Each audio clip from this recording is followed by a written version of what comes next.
News महाराष्ट्रातील भारत मातेच्या स्तुतीचा गौरव दिन म्हणून उत्साहात साजरा। हिंगोली येथील जिल्हा परिषद मैदानावर वंदे मातरमची 150 वर्ष भारत मातेच्या स्तुतीचा गौरव दिन उत्साहात साजरा करत सामूहिक वंदे मातरमचं गायन करण्यात आले। यावेळी वंदे मातरम गीतासंदर्भात सखोल माहिती देण्यासाठी मुख्य वक्ता म्हणून कृष्णा देशमुख आले होते।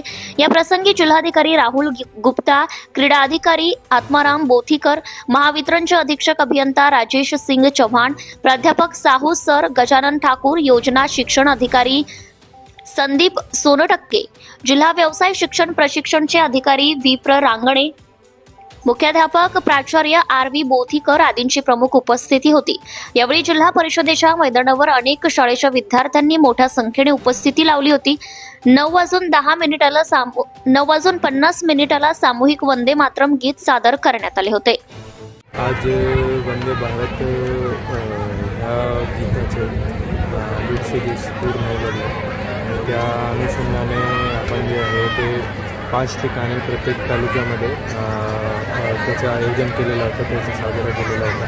त्यामध्ये आज ही कन्यापर शाळा हिंगोली या ठिकाणी जे ग्राउंड आहे त्याच्यामध्ये आम्ही हे जे साजरा केलेलं आहे त्याचा आम्ही हिस्सा झाले आहोत।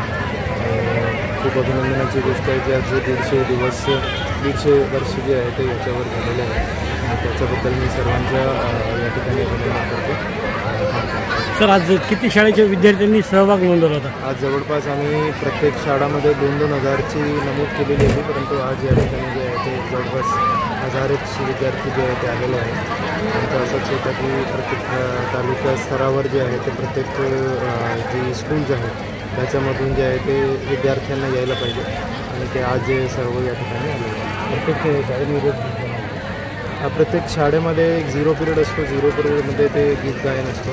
आणि आज जी इथे शाळा आहे जी ओपन आहे त्याच्यामध्ये आपण जी ॲक्टिव्हिटी घेतलेली आहे।